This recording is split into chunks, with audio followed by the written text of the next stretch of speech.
لي صلاة كاملة وسلم سلاما تاما على سيدنا محمد الذي تنحل بالعقد وتنفرج بالكرب وتقضى به الهوائج وتنال به الرغائب وحسن الحواتم ويستسقى الغمام بوجهه الكريم وعلى آله وصحبه في كل لمحة ونفس بعدد كل معلوم لك اللهم صل صلاة كاملة وسلم سلاما تاما على سيدنا محمد الذي تنحل بالعقد وتنفرج بالكرب وتقضى به الهوائج وتنال به الرغائب وحسن الخواتم ويستسقى الغمام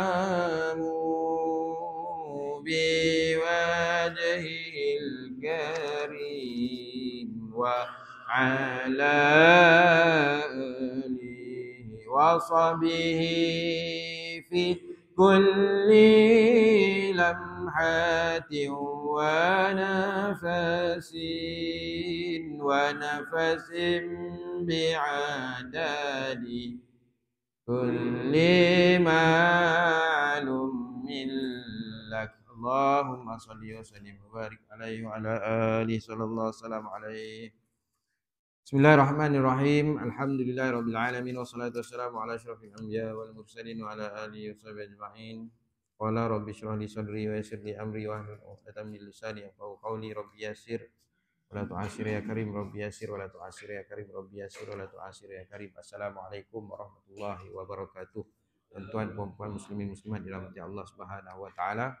Alhamdulillah, pagi ini kita sambung kuliah kita menggunakan kitab Bahrul Mazi juzuk yang kedua, muka surat 293, bab yang ke-77. Bismillahirrahmanirrahim. Qala musannif rahimahullahu ta'ala wa nafa'ana bi'ulumi fid dharaini amin. Kata pengarang kitab, bab maja'a fi tasbih fi ruku'i was sujudi. Bab yang telah datang ia pada menyatakan mengucap tasbih di dalam sujud dan rukuk. Jadi dia bawa hadis berkaitan dengan bacaan tasbih waktu rukuk dan sujud. Di sini hadisnya. An Ibnu Mas'ud anna Nabi sallallahu alaihi wasallam qala idza raka'a ahadukum faqala fi ruku'ihi subhana rabbiyal azimi thalatha marratin faqad thumma ruku'uhu wa dzalika adnahu wa iza sajada faqala fi sujudi subhana rabbiyal a'la salasa maratin faqad subha sujuduhu wa dzalika adnahu munqati'. Daripada Ibnu Mas'ud bahawa Nabi SAW sabda ia apabila rukuk seseorang daripada kamu maka berkata ia dalam rukuknya subhana rabbiyal azim 3 kali, maka sungguhnya sempurnalah rukuknya dan yang demikian itu sekurang-kurangnya. Dan apabila sujud ia, maka berkata ia dalam sujudnya subhana rabbiyal a'la. 3 kali, maka sesungguhnya sempurna sujudnya. Dan yang demikian itu sekurang-kurangnya. An Huzaifah annahu shalla ma'an Nabi sallallahu alaihi wasallam fakana yaqulu fi ruku'i subhana rabbiyal azim wa fi sujudi subhana rabbiyal a'la wa ma ata ala ayah rahmatin illa waqafa wa sa'ala wa ma ata ala ayati azabin illa waqafa wa ta'awwadha. Hasan sahih. Daripada Huzaifah bahawa sembahyang ia serta Nabi SAW, maka adalah ia berkata dalam rukuknya subhana rabbiyal azim dan dalam sujudnya subhana rabbiyal a'la, dan tiada datang ia satu ayat rahmat melainkan berhenti ia meminta ia, dan tiada datang ia satu ayat azab melainkan berhenti ia dan meminta perlindungan ia. Hadis hasan sahih. Ketahuilah kiranya saudaraku bermula mengucap tasbih dalam rukuk dan sujud dituntut oleh syarak dengan dalil yang dikeluarkan oleh Tirmizi dengan katanya an Ibnu Mas'ud anna Nabi SAW qala, diriwayatkan daripada Ibnu Mas'ud bahawa Nabi SAW berkata, telah bersabda ia, iza raka'a ahdukum faqala fi ruku'i subhana rabbiyal azim salasa marratin faqad tamma ruku'ahu.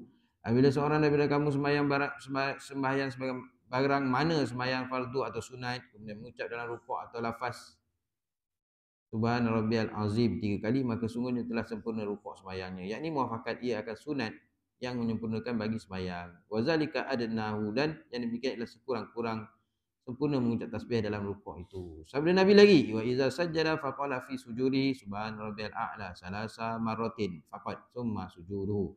Dan bila sujud seorang sembahyang, maka berkata ia dalam sujudnya itu akan tasbih ini, iaitu subhana rabbiyal a'la 3 kali, maka sungguhnya telah sempurna sujud, yakni muafakat dengan sunat yang menyempurnakan dan membaguskan sembahyangnya. Sabda Nabi, wazalika adnahu, dan bermula yang demikian itu sekurang-kurangnya. Dan kata Abu Aisyah pada bab ini ada riwayat daripada Huzaifah dan Uqbah bin Amir. Kata Abu Aisyah lagi, dan bermula hadis Ibnu Mas'ud ini tiada muttasil dan telah dikeluarkan oleh Syafi'i dalam Masalah. Sekarang ni kita baca subhana rabbiyal a'la wa bihamdih.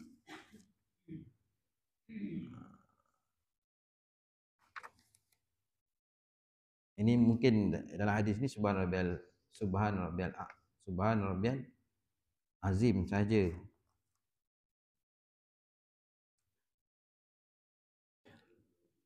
Tasbih dalam rukuk sujud bagaimana hukumnya? Kata Abu Aisyah, bermula amal atas tasbih 3 kali dalam rukuk dan sujud seperti dalam hadis Masalah 338 itu risi ahli ilmi mensunat mereka itu akan bahawa tiada kurang daripada itu dalam rukuknya dan sujudnya daripada 3 kali mengucap tasbih.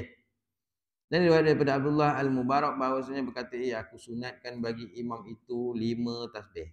Nampak tak? Supaya mendapat oleh makmum yang di belakangnya akan 3 tasbih. Ini jenis imam melaju sikit kan? Bolehlah imam tu baca 5 kali. Kadang-kadang imam ni, saya sendiri pun laju. Tapi kadang-kadang saya akan tunggu masa rukuk tu, saya akan baca sebanyak 5 kali. Supaya orang yang belakang ni dia akan sempat.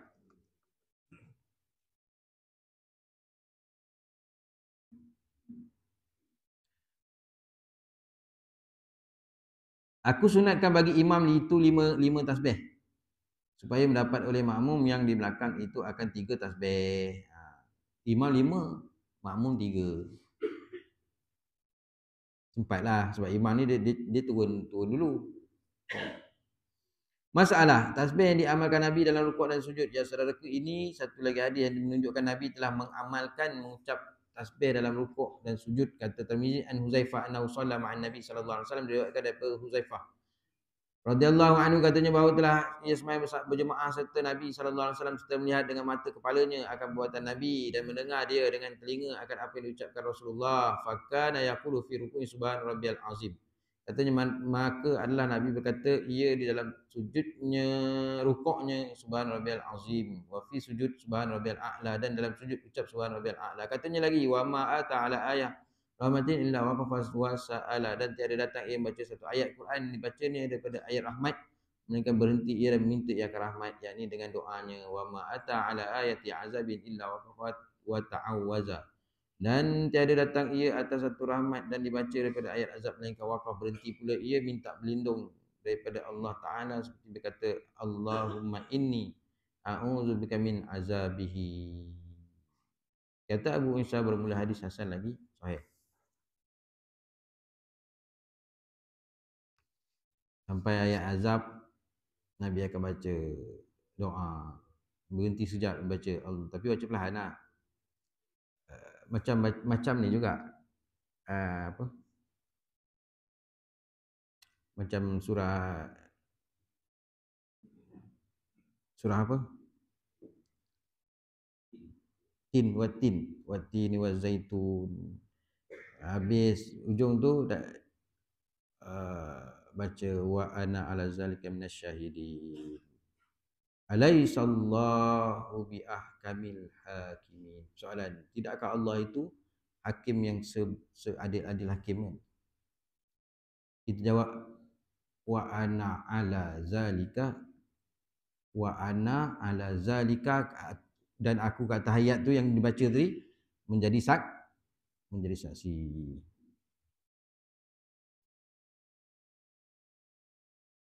Jadi Nabi sampai ayat azab, Nabi akan baca Allahumma inni a'udzubika min azabi. Masalah tasbih dalam rukuk dan sujud sunat atau fardu. Dan ketahui olehmu, kata Imam Nawawi dalam syarah Muslim, dan ketahui olehmu bahawasanya tasbih dalam rukuk dan sujud itu sunat dan ketiadaan wajib. Itu maklum, kita pun tahu, bukan termasuk rukun sunat, dia sunat. Sunat pula sunat hai'ah, bukan sunat ab'ad. Tapi tak sempurnalah. Tak sempurnalah, seperti sunat-sunat hai'ah itu seperti bulu-bulu perhiasan pada pakaian. Kan kalau pakai baju Melayu tu tak sempurnalah kalau tak ada butang. Orang perempuan pakai tudung tak ada dia punya rama-rama kat tepi tu, contoh kan. Sunat ab'ad, sunat yang tuntut sujud sawi, ni dia seumpama anggota jari putus kan. Kalau rukun ni seumpama anggota kepala tercabut, matilah orang tu. Memang habislah semayang tu. Kepala putus, orang tu memang matilah. Aksiden kepala putus, tiba-tiba kepala tu pula bercakap, tolong saya tadi ada orang langgar. Badan saya tercampak. Tak ada, mati terus kan. Tapi kalau semayang tertinggal sunat-sunat ab'ad, dia umpama kudung tangan, boleh lagi kan, kerja apa semua boleh lagi. Kalau sunat hai'ah pula seperti perhiasan lah kan, aksesori. Kalau tak ada tu, tapi orang tengok tak handsome lah. Baju Melayu pun ada sepatutnya 3, dia pakai 1 je, yang 2 lagi terbuka. Jadi macam tak sempurna lah. Tapi kalau tak baca tu, dia kata sah.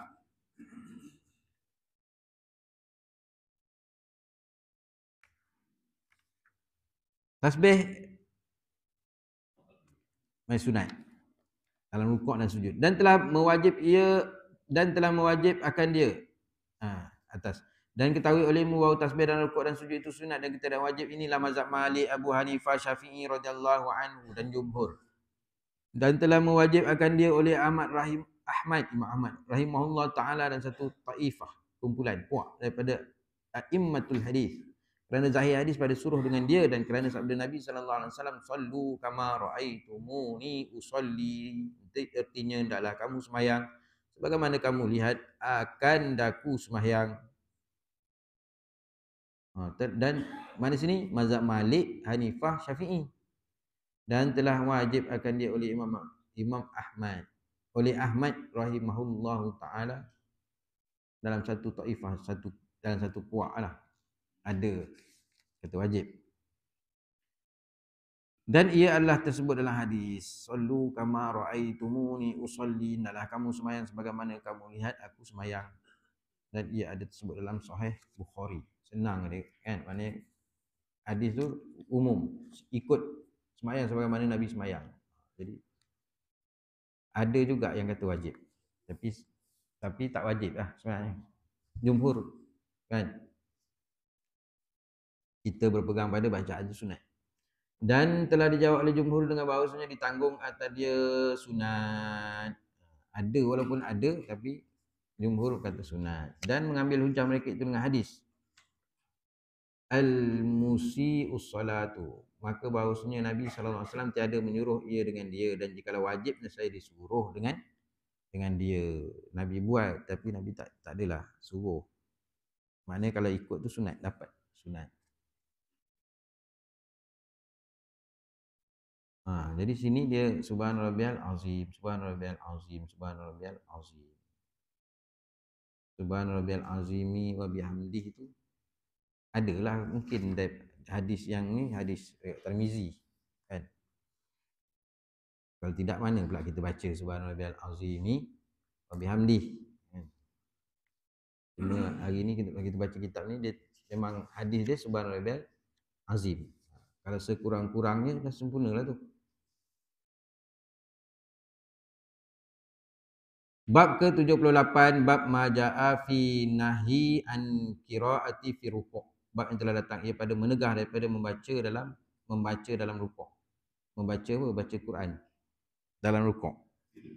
Dalam rukuk kita tak baca Quran, dalam rukuk kita zikir subhanarabbiyal azimi wa bihamdih. Subhanarabbiyal azimi pun dah sempurna. Dalam hadis tu dah ada sebut kan? 3 kali. Kalau sekali pun sekurang-kurang juga, sekurang-kurang. Jadi dalam disebut tadi imam sunat pula 5. Sebab apa imam sunat 5? Bila dia baca 5, memberi kesempatan makmum di belakang membaca tasbih 3 kali. Tapi kalau imam tu laju, kita nak ikut dia cukup sekali. Subhanarabbiyal azimi wa bihamdihi. Sebab kita nak mengikut imam. Kalau kita 3 nanti kita jadi tinggal dua pergerakan lagi. Sebab dia sunat. Sebab dia sunat. Tapi secara sempurnanya 3 kali ya, 3 kali. Tapi di sini saya berani sebutlah yang imam tadi, sebab dalam kitab ni sebut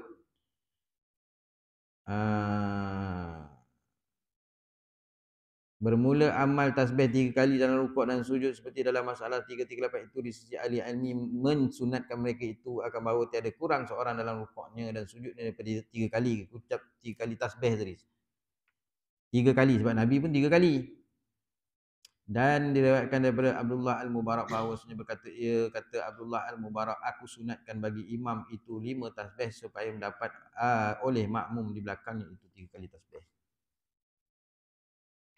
Sebenarnya dalam kitab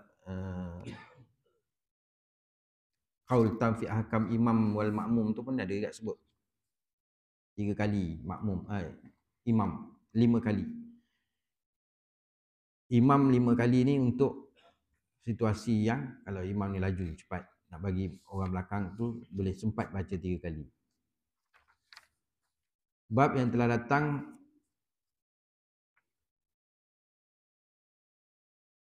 membaca dalam rukuk. An Ali bin Abi Talib anna Nabi sallallahu alaihi wasallam naha an lub silqis kissi wal mu'asfari wa an takhattumi zahabi wa an qiraatil Quran fi ruku'. Hasan sahih daripada Ali bin Abi Talib bahawa Nabi sallallahu alaihi wasallam menegah ia daripada memakai kain campur sutra dan kain celup asfar dan daripada bercincin emas dan daripada membaca Al-Quran dalam rukuk. Hasan sahih. Ini nanti banyaklah daripada hadis ni, banyaklah dia akan keluarkan hukum. Tak bawa hadis larang baca Quran dalam rukuk, tapi Nabi sebut yang lain, maka dia akan menjadi satu hukum-hukum yang lain terhadap sutera, pemakaian cincin emas, kain yang bercelup asfar. Ketahuilah kiranya saudaraku, dalam bab ini berbagai masalah dapat kepada kita, insya-Allah taala. Dengarlah hadis lebih dahulu. Dikeluarkan oleh Tirmizi. Begini bunyinya. An Ali bin Abi Talib anna Nabi sallallahu alaihi wasallam naha an lubsil qissisi wal mu'asfari. Diriwayatkan daripada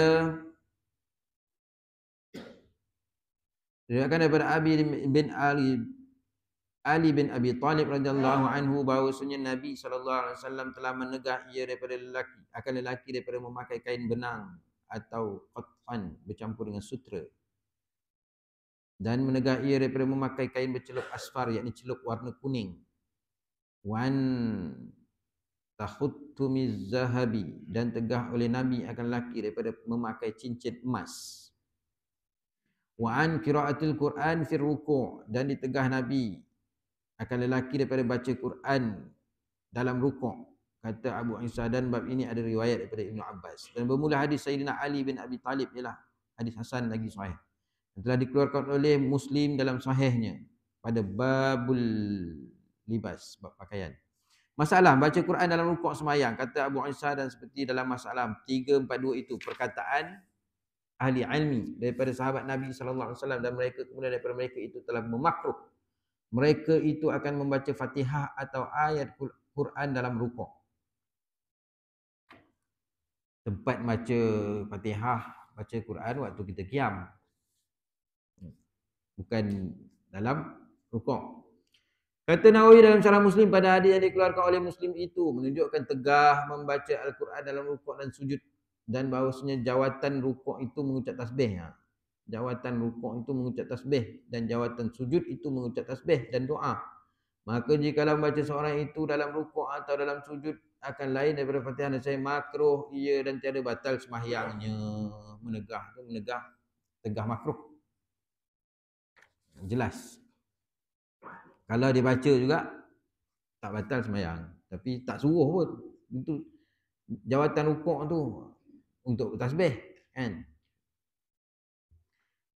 Pertama, bermula yang lebih asah daripada keduanya bahawa seperti lain daripada Fatihah, maka makruh ia dan tiada batal sembahyang. Dan wajah yang kedua, haram dan batal sembahyang ini apabila adalah dengan sengaja. Maka jika terbaca ia dengan sebab lupa, tiada makruh ia terbaca kat situ. Dan sama ada membaca itu dengan sengaja atau lupa, sujud sahwi dalam sisi Syafi'i rahimahullahu ta'ala.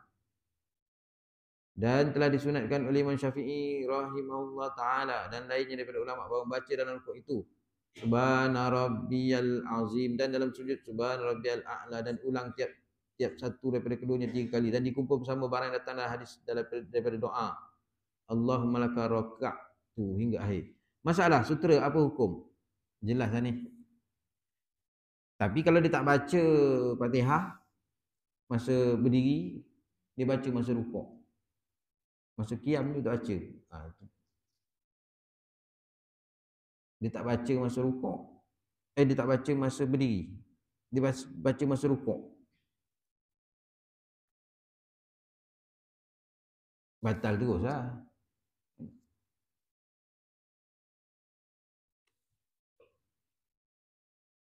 Ni baca masa rukuk. Tapi tak pernah lah kot. Cuma dah kata Imam Syafi'i, sama ada dia baca dengan sengaja atau lupa, dan saya sujud sahwi. Sujud sahwi. Sebab dia tempat baca salah. Bukan tempat baca surah. Sujud sahwi.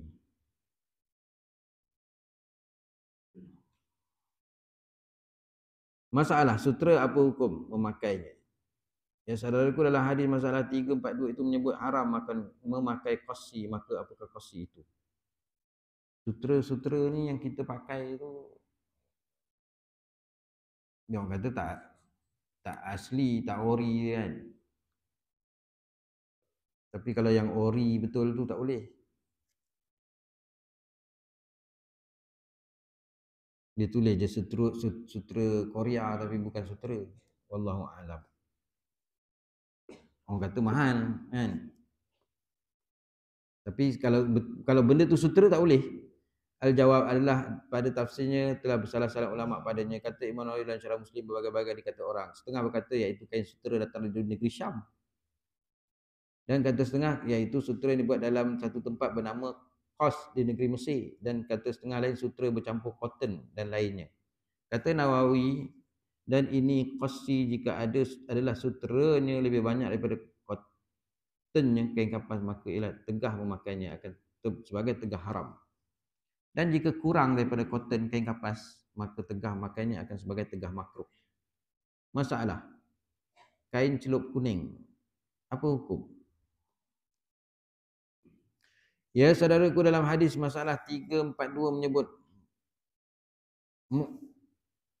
muksafar apa?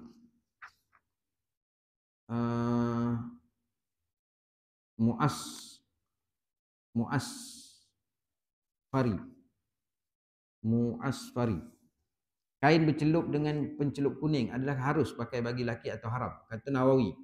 Dan telah bersalan-salan ulama pada kain bercelup kuning, maka mengharuskan dia oleh jumhur ulama daripada sahabat tabi'in dan mereka kemudian daripada mereka, dan dengan dia berkata Syafi'i, Abu Hanifah dan Malik. Harus. Tetapi berkata orang lainnya yang lebih afdal daripadanya bahawa harus pakai kain dia di rumah dan halaman-halamannya, dan dimakruhkan dia memakai dalam perkumpulan orang dan di pasar-pasar seumpamanya. Dan kata satu jamaah daripada ulama ialah makruh akan sengaja makruh tanzih. Makruh semata-mata. Dan telah menanggung mereka itu akan tegah di atas ini kerana bahawasanya sabit bahawa Nabi SAW maka ia akan pakaian merah. Dan disebut dalam As-Sahihain daripada Ibnu Umar radhiyallahu anhu, katanya aku lihat akan Nabi SAW mencelup ia dengan kain kuning. Kain kuning za'faran. Masalah cincin emas dan memakainya. Ini sutera pertama, sutera ni pakai orang perempuan, laki tegah pakai. Kain celup kuning ni, dia kuning ni pakaian menyamai pakai kuning untuk sami tu. Tapi Nabi pernah pakai kuning celup za'faran tu, za'faran kuning macam tu.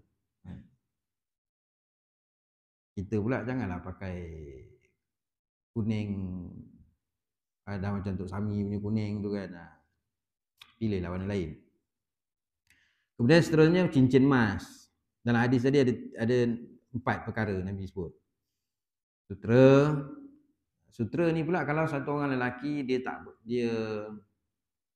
boleh pakai kain yang lain, melainkan dia kena pakai, doktor kata dia kena, kulit dia ni sensitif, dia kena pakai sutera. Jadi hukum dia harus pakai. Bolehlah pakai. Sebab kulit dia tu tak boleh, memang kena sutera yang originalnya. Sutera yang tak boleh tu, tapi dia kena pakai terpaksa dalam keadaan sakit, disahkan doktor, dia tak boleh pakai yang lain-lain, boleh pakai. Tapi bila dia meninggal dunia, dia dikebumikan, dia kena pakai kain biasa, kain kapan biasa. Jadi tak boleh orang rumah dia kata, ni Imam apa doktor, sebab dia masa hidup dia tak pakai kain biasa ni, dia memang pakai sutera. Tak boleh pakai. Untuk kapankan dia tak boleh pakai lah, sebab masa dia hidup tu sebab dia ada sakit kulit, bila dah mati sakit kulit pun dah mati kan, boleh pakai. Itu ada perbahasan tu, ada dalam kitab Kashful Isam. Masalah cincin emas dan memakainya, saudaraku, dengan hadis yang dalam masalah 342 itu telah diketahui akan tegah memakai cincin emas akan sebagai tegah haram. Ada dalam, kalau tak silap, dalam Syama'il Muhammadiyah ataupun dalam hadis yang lain, saya tak ingat, Nabi pernah pakai cincin emas sebelum ada hukum tegahan, sebelum ada tegah. Lalu sahabat bila tengok Nabi pakai, sahabat pun pakai. Lepas tu ada tegahan, Nabi pun buang. Ada sahabat pakai, Nabi cabut, Nabi buang. Kan? Jadi bila buang, ada yang cadangkan, kenapa tak ambil? Kan? Kita tak boleh pakai, manfaat untuk isteri. Tapi ada sahabat dia tak nak ambil juga. Sebab apa dia tak nak ambil? Dia kata perkara tu dah Nabi dah buang, Nabi marah. Walaupun manfaat untuk orang isteri dia tak nak ambil. Lepas tu maka Nabi pakai cincin perak. Cincin perak. Jadi cincin perak ni sunnah.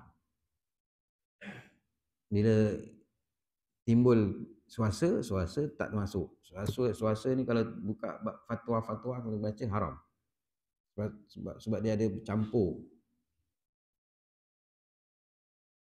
emas dan perak.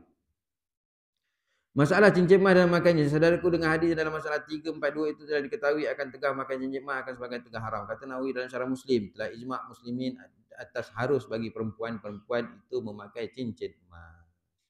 Perempuan ialah pakaian dia emas. Kan? Dan telah ijma' mereka atas mengharamkan memakainya atas lelaki. Lelaki pun kalau kita tengok dia pakai emas pun kita tengok tak kena langsung. Dia pakaian emas ni untuk perempuan.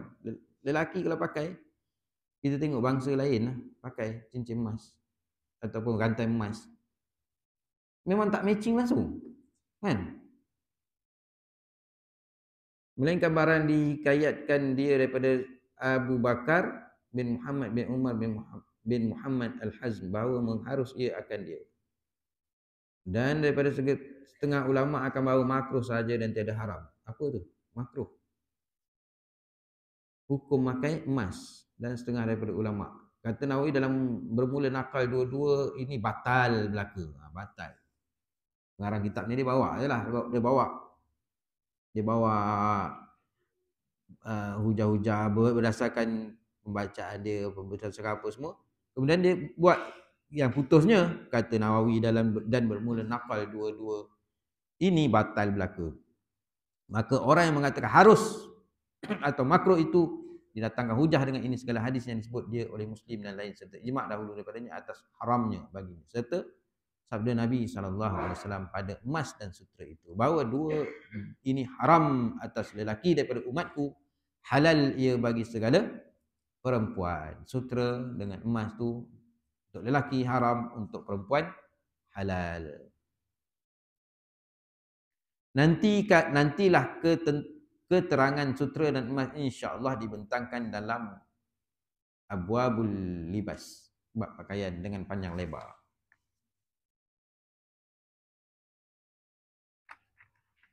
Jadi hadis ni tadi nak ceritakan bahawa tempat, sebab ni hadis kitab ni dia bawa bab semayang, jadi dia bawa lah hadis tadi.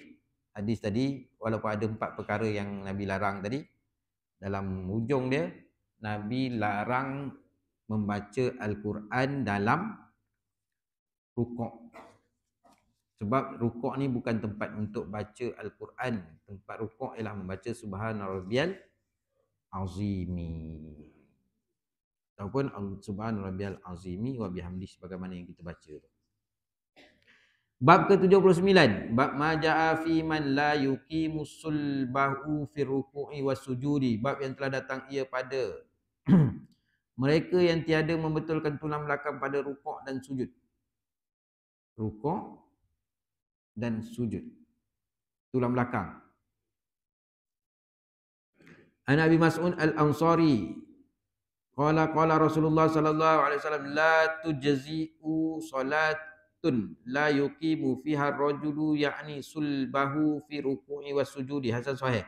Daripada Abi Mas'ud Al-Ansari katanya dalam sabda Rasulullah sallallahu alaihi wasallam, tiada memakai sembahyang yang tiada membetulkan padanya oleh lelaki menghendaki ia akan tulang belakang pada rukuk dan sujud. Hasan sahih. Ketahuilah kiranya saudaraku adalah pada bab ini membicarakan hukum i'tidal. Itu satu rukun daripada rukun sembahyang, dan iaitu membetulkan dan memberi tegak akan tulang belakang. Manakala bangun daripada rukuk dan sujud, yakni duduk antara dua sujud, maka telah dikeluarkan oleh Tirmizi hadis ini. Betulkan tulang belakang padanya rukuk, lepas rukuk betulkan balik. Jangan baru macam ni dah turun. Betulkan balik dulu. Dan yang kedua, betulkan balik tulang belakang semasa duduk antara dua sujud. Duduk dulu betul-betul. Baru duduk kali kedua. Baru sujud kali yang kedua. Jangan baru macam ni dah turun balik. Diriwayatkan daripada Abi Mas'ud Al-Ansari katanya telah bersabda Rasulullah sallallahu alaihi wasallam, la tujzi'u salatun la yuqimu fiha rajulun ya'ni sulbahu fi ruku'i was sujudi, tiada memadai dan tiada sah oleh semayang yang tiada membetulkan beri lurus pada semayang itu oleh lelaki, yakni akan tulang belakangnya serta tomak ninahnya pada rukuk dan sujud. Walaupun hadis ni kata lelaki, perempuan pun samalah. Kata Abu Isa pada bab ini ada riwayat daripada Ali bin Syaiban, Anas, Abi Hurairah dan Rifa'ah Az-Zurqa. Katanya bermula hadis Abi Mas'ud ini hadis hasan lagi sahih. Masalah iktidal dan duduk antara dua sujud, apa hukumnya? Iktidal dan duduk antara dua sujud. Iktidal itu rukun. Duduk antara dua sujud pun rukun. Kata Abu Isa bermula amal atas hadis dalam masalah 347 itu di sisi ahli ilmi daripada sahabat-sahabat Nabi SAW, dan mereka kemudian daripada mereka itu memikir mereka itu akan membetulkan oleh lelaki akan tulang belakang pada rukuk dan sujud, yakni iktidal dan duduk antara dua sujud. Kata Syafi'i, Ahmad dan Ishaq, barang siapa tiada membetulkan tulang belakangnya pada rukuk dan sujud maka semayangnya itu batal. Ini kena tengok betul-betul. Betulkan dulu. Betulkan dulu. Jangan baru benar naik, dia turun balik. Barang siapa tiada membetulkan tulang belakangnya, sebab iktidal ni maknanya kembali kepada qiyam. Iktidal ni maknanya kembali kepada qiyam. Berdiri balik. Jangan turun balik. Masalah iktidal itu wajib atau sunat yang selalu difahamkan daripada kalam Syafi'i. Kalau kita faham daripada apa percakapan Syafi'i, terang-terang iktidal itu wajib, kata Syafi'i dalam dan tiada memadai akan orang yang semayang yang kuasa ia bahawa ia iktidal dengan betulnya. Apabila dia mengangkat kepalanya daripada rukuk dengan ketiadaan berdiri betul iktidal apabila ada ia daripada mereka yang kuasa atau atas berdiri. Dan barang yang ada ia daripada beri ketiadaan iktidal tiada memadai ia.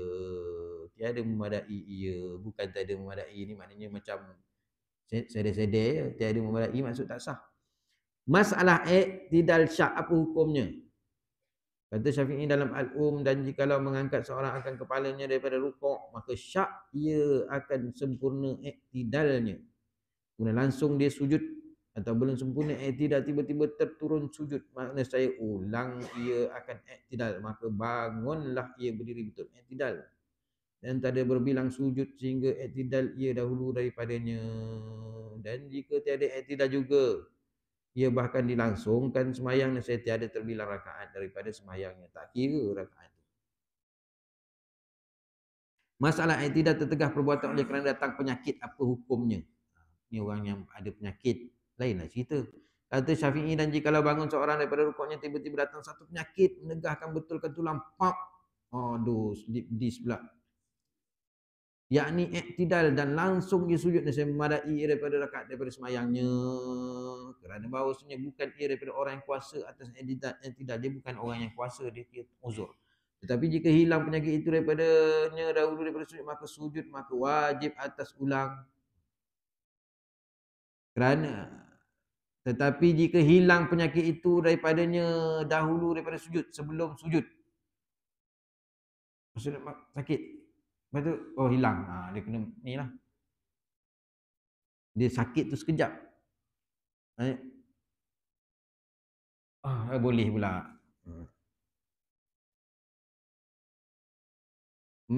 Tetapi jika hilang penyakit daripada dahulu sujud, sebelum sujud, maka wajib atau ulang iktidal. Dia tak boleh. Lepas tu masih nak turun sujud tapi belum sujud lagi, hilang lah, dia kena ulang balik. Kerana bahawasanya meninggal ia akan berdiri semuanya dengan sebab masuk pada amal sujud yang menegah ia hingga jadi kuasa atas iktidal. Dan jika hilang penyakit itu kemudian daripada telah sujud, dia dah sujud, baru meletup, lega, tiada apa satu atasnya, maka kerjakanlah barang yang dapat juga, teruskan. Maksud tadi memang tak boleh. dia tulang dia. Lepas tu dia terturun. Hak. Rupanya baru betul. Tapi dia dah sujud. Terus je lah. Dan jika diperbuatnya maka atas sujud sahwi kerana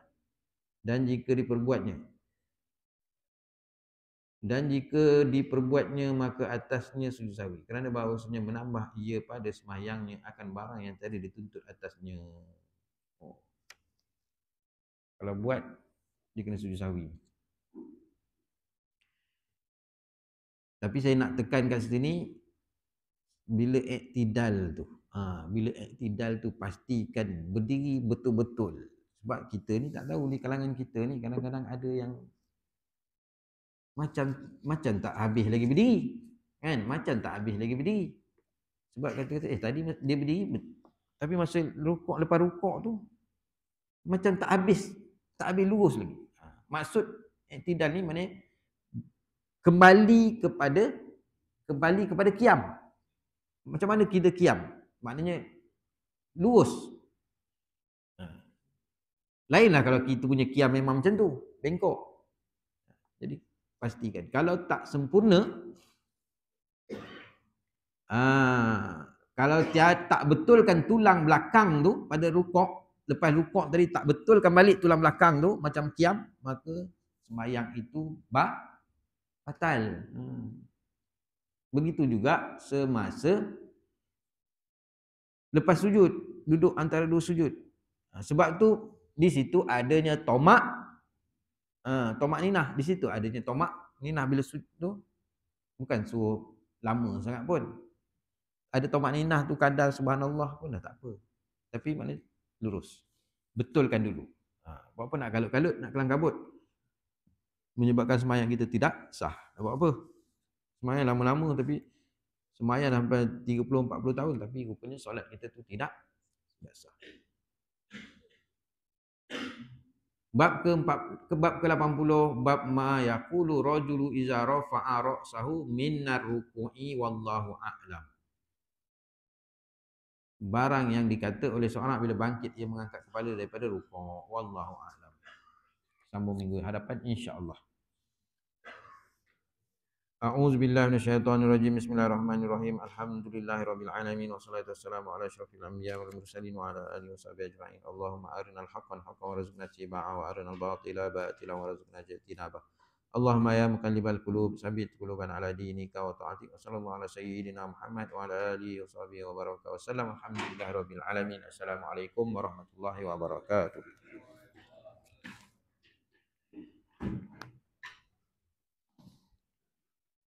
InsyaAllah tuan-tuan jemput jamuan. Ada jamuan?